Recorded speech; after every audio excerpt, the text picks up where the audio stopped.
Hello and welcome back to the Alchemical Arts. Today we're going to be going through the beginning processes of how to make your own watercolor binder so that you can take that binder and make your own watercolor paints.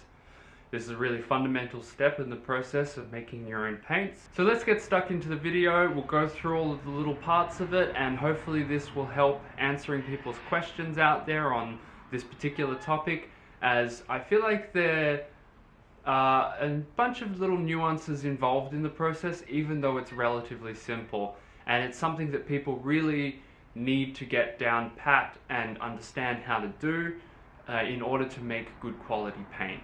So here we have our primary ingredients. So the main constituent of our binder is gum arabic. Gum arabic here is a tree resin from an acacia tree in the Middle East, and is essentially the thing that gives the paint the binding quality. It creates a dry film when you brush out your watercolor paint on your paper, and it's the most important ingredient in the whole binder. The second thing that we have is honey, we have water, and we have vegetable glycerin. So the glycerin and the honey are the things that allow the paint to flow and to not completely dry up when mixed with the pigment. So the honey acts as a sort of anti-drying agent and allows the paint to flow a little bit better, and the glycerin is like a wetting agent. It allows the dry pan of pigment and paint to re-wet, because if you just mixed pigment and gum arabic together, you would end up with a very solid mass that would be brittle and hard, and that would end up being very difficult to wet. Traditionally, this is actually how watercolor paints were in the 19th century, and you actually had to grind out your stiff block of gum arabic and pigment on a stone block with some water to make up your paint. It wasn't until the addition of the honey and the glycerin, or some other variation on that, that we actually get the dry pan paints that we have nowadays, or in the tube paints that are still wet as well. So first things first is we need to take our lovely gum arabic crystals here and grind them down into a fine powder in order to help aid them dissolving in the water, as they do dissolve, but in the large chunks like this it'll take a long time for them to dissolve properly. So on to the first main important step here, which is grinding down our gum arabic. So the quality of your gum arabic is an important factor as well. This particular gum arabic I get from a supplier called St. Luke's here in Australia, which I will link in the description below to their website so that you can order the gum arabic from them, because they take particular care in sourcing very high quality gum arabic. What you can see here is we have this beautiful, nice amber crystal structure here that is very hard, very nice, and is a very good quality gum arabic. So the first step is we're going to grind it up in a mortar and pestle. I recommend using a big heavy granite mortar and pestle, because this is actually, these little bits here, while they're brittle and they shatter, they can still be quite hard to break up and grind down fine, at least initially when they're in big chunks like this. So if you don't have a mortar and pestle like this, maybe you can use like a coffee grinder to grind them up. But yeah, I would recommend getting yourself a nice big mortar and pestle. You can get the gum arabic already ground, but it's a lot harder to assess quality when it's already ground or already in a liquid. So if you don't have access to the gum arabic as a nice crystal like this, you can substitute it with ground gum arabic or liquid gum arabic, but we'll go into that a bit later. So I'm just going to start cracking them and breaking them up here. One thing to be careful, you may want to shelter the top of your mortar and pestle, because these have the tendency to ricochet out everywhere. If some of the chunks are not breaking up easily, just pull them to the side and work on some of the smaller chunks to begin with.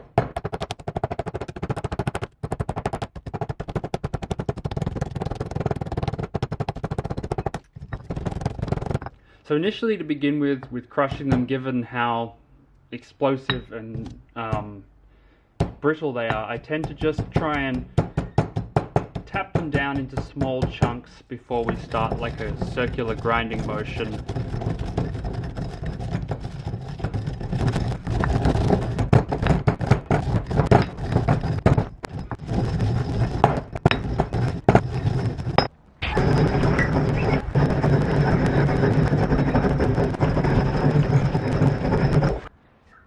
So now that we've finished grinding up our gum arabic, we should have something that's somewhere in the order of a fine powder to a sort of rough sand-like mixture. As you can see here, it's mostly soft, but there are still a few sort of larger chunks and larger granules, but that's okay. Basically, the finer you get it, the quicker and easier it dissolves, and the less hassle you have in trying to dissolve it in the water. We're just going to go ahead here and weigh out 22 grams of our mixture on the scales here. The precise amount of each mixture will be in the show notes below if you just check, but 22 grams is the amount I'm making for this batch. You can make bigger or smaller batches. The most important part is that we get the ratios between the different mixtures correct. There we go, we have a nicely balanced 22 grams there. Next step is to take 44 mils of freshly boiled distilled water. It's important to use distilled water as the minerals that are in your regular tap water can interfere with some of the watercolor paints that you end up making. Now it obviously depends on where you live and the kinds of mineral content of your water, so some tap waters are acceptable, but to be on the safe side, distilled water is the way to go. So all we're going to do here is we're just going to add in our gum arabic into the boiled water. It's important the water is nice and hot, as that will help speed up the dissolving process of the gum arabic. So we get it in there. Make sure it doesn't stick to the sides too much, as it can be a bit of a pain to get off because it gets quite sticky and resinous. And just gently stir for a couple of minutes to try and dissolve it. You'll see some of the larger pieces won't dissolve as easily initially, but if you let them sit in the hot liquid for a while, they should eventually completely dissolve out.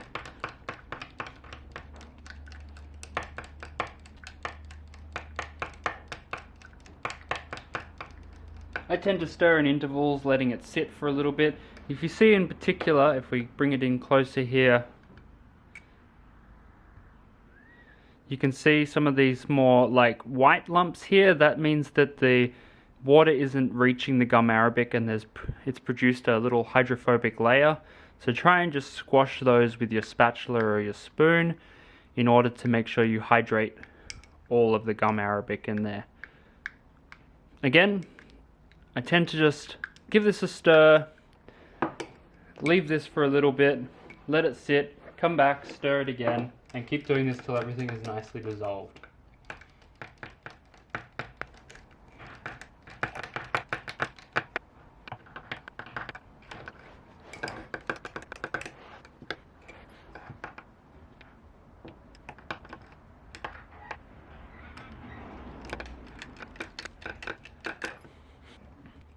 So at this point you can see that there are still a few little lumps and things going on in there, but for the most part it's kind of getting pretty close to being done. And you should see that it's kind of the consistency of a thin syrup, like maybe sugar syrup that you would use for cocktail making or something like that.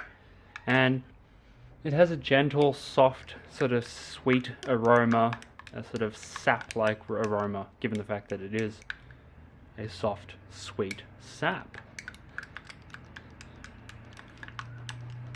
So again, I might just leave this for a little bit longer just to fully dissolve.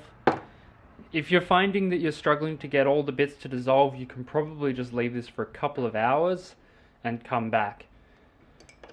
Doesn't matter if it cools too much, it should be okay. The next thing we want to do is add 5 grams of raw honey, which I've just been warming on a hot plate here in order to make it easier for it to go into the mixture. So, the good thing about using a good quality raw honey is that it should, if it's cold, it should solidify a little bit, and that's why I'm warming up, because it's winter here at the moment, it's cold, but it's important to use a proper untreated honey that hasn't either been boiled or heated with water. So we just chuck our honey in, give it a stir, and make sure it all mixes in nicely together. The honey will be the constitute, as I said before, of the binder that will stop it from completely setting, because good quality honey won't set completely hard. So once that's mixed in, the last ingredient to mix in is our vegetable glycerin. I'm using 15 grams here of vegetable glycerin. Again, the exact amounts of the recipe will be in the description of the video below. And the glycerin is our surfactant. It's the thing that allows the water to re-wet the pan of watercolors. So if we take a look, for example, at a watercolor pan here, as you can see, it has solidified and it's solid and dried, but because of the glycerin and the honey, it still remains slightly tacky and still able to be re-wet easily. That's a really important quality of a watercolor pan in this style of watercolor paint. So now we have everything mixed in. We have a nice sort of golden straw colored mixture that just needs to sit for a little while to make sure that everything is nicely dissolved, and then we're going to filter our mixture to remove any particulates. If we take a look here at a piece of gum arabic that has an impurity in it, as you can see there's a bit of bark here stuck in the gum arabic. Obviously, because it is a tree sap, there'll be bits of bark and dirt in there. Now obviously the higher quality the sap is, the less of that you'll get in there, but a little bit is to be expected, and so that ends up meaning that in our mixture we end up with just the ever so fine amounts of bark and dirt and things like that that we need to filter out and strain through a cloth, because we don't want those getting through to our final paint. So we'll move on to the straining and filtering process now. But otherwise, I'm pretty happy with that binder. It looks nice and clear, everything's well dissolved, it smells nice, and it's a good consistency. Alright, for this final step to get our binder ready, we basically just need to filter out the particulates and get it nice and clean, and then it's ready for use. So I find the best thing to do is get yourself your storage container that you're wanting to keep your binder in. I'm just going to put it into this glass jar here. But any sort of storage container with a good lid on it is suitable. Basically, you need a lid on there so that it doesn't get exposed to air and dry out, as it'll tend to get thicker and tackier the more it's exposed to air. The other thing you'll need is just a piece of cloth that is not too loose a weave and not too light a weave, too tight of a weave. So something like a calico, or maybe a double up on a muslin cloth, but maybe, you know, your standard cheesecloth might be a little bit too loose a weave, but all in all, something that you can pass a liquid through but will filter out the particulates. And essentially all I'm going to do here is just push this somewhat into the top of my container here, like so that I've got a bit of a recess in there in order to pour into. And we'll just start pouring in our mixture. Careful not to go too quickly so that it doesn't just pour out the top here. And you should see it will start to drain through fairly nicely, and it should be very crystal clear with a light straw or amber color depending on the color of your starting gum arabic. Just topping up as it goes through. It may start to thicken up a little bit, and you may actually want to grab it and start to squeeze it. Part of the reason I'm wearing gloves is the squeezing part is very sticky. The mixture is very, very viscous and syrup-like. So even then I can just pull it up and start to squeeze it through gently, making sure it doesn't squeeze out the top.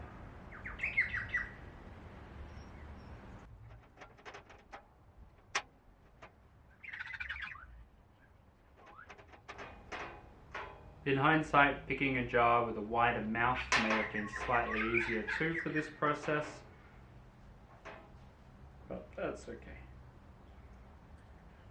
And your binder generally can last up to a couple of weeks, depending. You can either store it in the fridge or store it in the cupboard, or you can put a little preservative in there like a clove oil to help preserve it, because watercolor paints can go moldy depending, because this binder is a natural product and has natural things in it. Now the honey should assist in preventing it from going too bad, but it is a thing that can happen, and I have definitely seen it happen. Alright, so we have all our binder in there now. Just squeezing the last of this cloth out. Now you can wash and save this cloth and keep it as your dedicated filtering cloth. I tend to do that. So that's essentially it. This is our finished binder. It is ready to go. It's ready to be used as a watercolor paint, and I'm pretty happy with how it's turned out. I've made many batches of watercolor binder now, so I'm getting pretty used to what to look for.